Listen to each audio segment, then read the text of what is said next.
તો અમદાવાદના ફતેવાડી સ્થિત ફહીમ રો હાઉસના નાગરિકોને છેલ્લા 10 વર્ષોથી પાણીમાં ન મળી રહ્યું હોવાના લોકોએ વારંવાર લેખિત તેમજ મૌખિક રજૂઆતો કરી હોવા છતાં કોઈ નિરાકરણ આવતું નથી।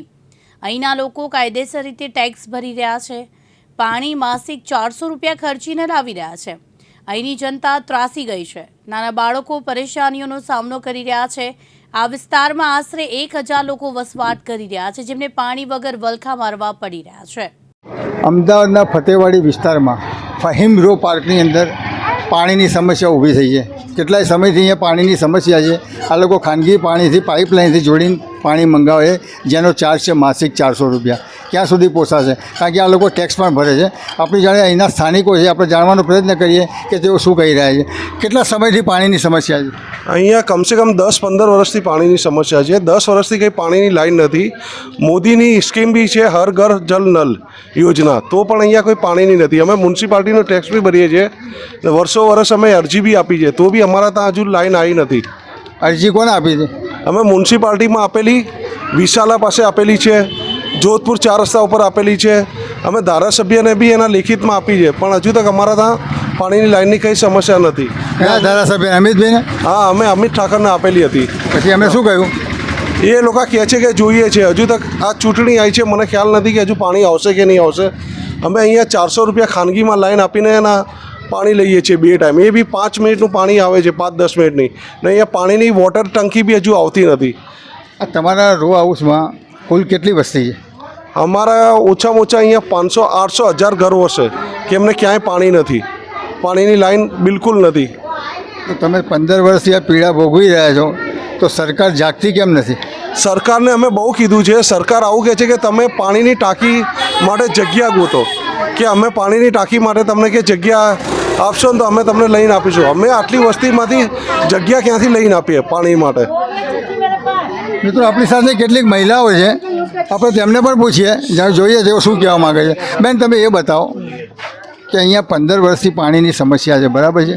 તમે લોકો કેમનું ચલાવો છો? અમે છે ને ખાનગી લાઈન લીધી છે। હવે તકલીફ હોય, પાણીની તકલીફ બધાને હોય, બધા ખાનગી લાઈનથી અમારો ગુજારો થોડો બહુ ચાલી રહ્યો છે। બહુ મહેનત કરી, અમે બહુ કોશિશ કરી, બધી જગ્યાએ ધક્કા ખાધા, લેકિન કોઈ અમને આ પાણીનું એટલે કનેક્શન થતું નથી। સરકારીમાં બધી જગ્યાએ ગયા, લેકિન કોઈ ધ્યાન આપતું નથી। એમાં છે ટેક્સ બિલ બી ભરીએ છીએ, એવું નથી।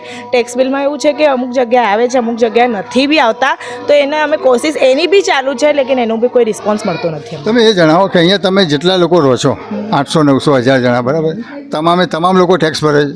ના, તો અમુક જગ્યાએ ટેક્સ આવતા નથી। અહીં અમે કોશિશ કરીએ છીએ, ત્યાં જઈએ છીએ, ભરીએ છીએ, થતું નથી। મતલબ એમ કે છે તમારા નહીં આવે, ત્યારે ટેક્સમાં નહીં જોડાય, તો પછી એમની ટેક્સ નથી એ લોકો સામેથી એવું કહે છે કે હમણાં નહીં આવે, તો પછી એને પાસે જોખમ નથી?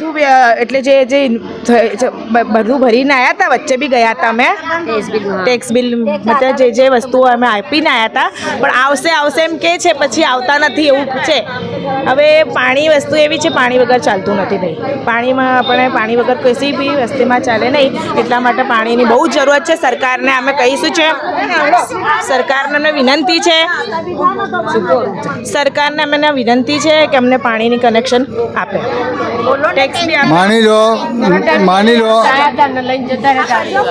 માની લો તમારે આ સમસ્યાનું નિરાકરણ નથી આવતું, તો તમે આગળ શું પગલાં ભરશો? અમે એમ કે પગલાં શું ભરીએ? અમે તો ગરીબ માણસ છીએ, અમે તો ચાલી રહ્યા છે, અત્યારે સુધી ચલાવી જ રહ્યા છે। હવે આગળ બી જેવી રીતે ખાનગી જે રીતે ચાલી રહ્યું છે, એ રીતે ચાલી રહ્યું છે, પણ 15-20 મિનિટ જે પાણી મળે એમાં થતું નથી। ટેન્કર બોલાવીએ છીએ, તમે ચાહીએ છીએ કે પાણી કનેક્શન આવી જાય, બીજી જગ્યાએ આવી ગયું છે, એવું નથી કે બીજી ગલીઓમાં છે, અહીંયા નથી, તો અહીંયા ચાહીએ છીએ કે અહીંયા આવી જાય।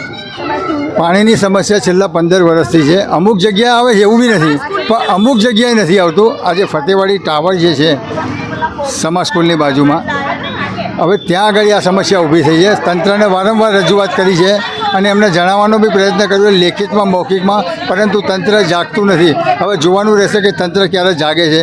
જોતા રહો દિવ્યાંગ ન્યૂઝ, ગિરીશ જોશી, અમદાવાદ। ગિરીશ જોશી, દિવ્યાંગ ન્યૂઝ, અમદાવાદ।